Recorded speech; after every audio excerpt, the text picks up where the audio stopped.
Il y avait à peu près. Bienvenue dans cette capsule qui parle d'estimation et d'arrondissement.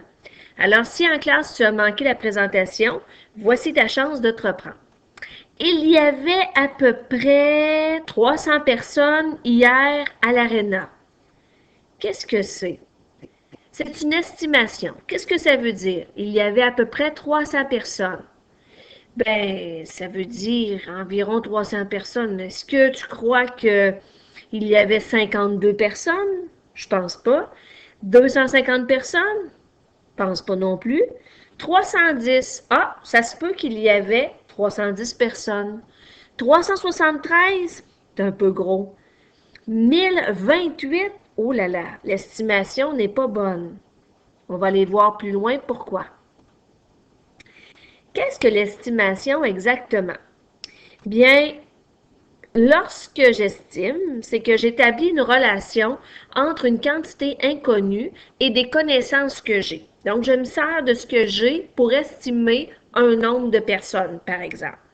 Tandis que si j'arrondis, c'est que je pars d'une donnée connue et j'arrondis mon nombre. Je te donne un exemple. Si je dis, par exemple, ben, je connais le prix de cette voiture, elle coûte 18 753 $. Je vais arrondir au millier. Donc, cette voiture, arrondie, coûte environ 19 000 $. Par contre, si j'estime le prix d'une voiture, bien, je vais me servir de mes connaissances. Je connais cette marque-là. Il y a quelqu'un que je connais qui a une voiture comme ça. Pour dire, bien, elle vaut environ 20 000 $. Donc, c'est la différence entre estimer et arrondir un nombre.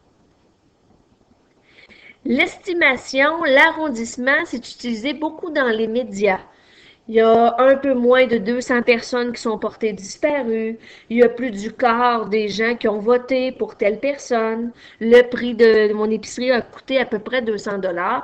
Donc, c'est quelque chose qu'on utilise à tous les jours. Voici un petit exemple. Plusieurs estimations peuvent être valables. Alors, tu vois ici, il y a une noix et dans un quart de tasse, j'ai mis des noix à l'intérieur. J'aimerais ça que tu prennes quelques instants pour essayer d'estimer la quantité de noix. Maintenant que c'est fait, comment as-tu fait pour estimer? Est-ce que tu as compté les noix que tu voyais en imaginant celles qui étaient en arrière? Comment tu t'es pris pour estimer la quantité de noix? Si je te dis une valeur trop haute puis trop basse, qu'est-ce que tu me dis? Si je te dis, mettons, dans ce petit bol-là, il y a 3 noix, ça serait beaucoup trop bas. Si je te dis, dans ce petit bol-là, il y a à peu près 200 noix, ce serait beaucoup trop élevé. Donc, dans l'estimation, il y a un écart raisonnable qu'on doit avoir. Mais c'est quoi un intervalle acceptable? Et quelle stratégie on peut utiliser pour faire une bonne estimation? Voici un petit exercice. Alors, commence par essayer d'estimer le nombre de petits mouchoirs contenus dans le petit sachet de mouchoirs qui est là. Tu peux écrire ta réponse sur une petite feuille. Maintenant, si je te demande d'estimer la quantité de mouchoirs dans cette grosse boîte-là, et enfin, je te demande d'estimer la quantité de mouchoirs qui se retrouve dans le gros paquet de boîtes de mouchoirs que voici. Note tes 3 estimations.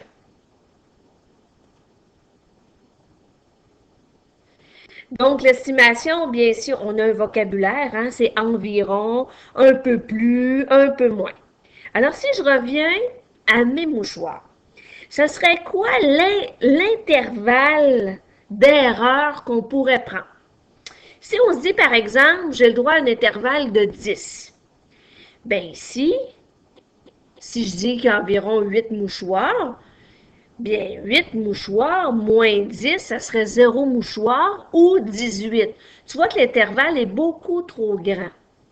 Par contre, si quelqu'un estime à 1000 mouchoirs, mais que la réponse serait 1010 ou 990 finalement, ben, tu vois que l'intervalle de 10 aurait beaucoup d'allure. Ça serait une bonne estimation.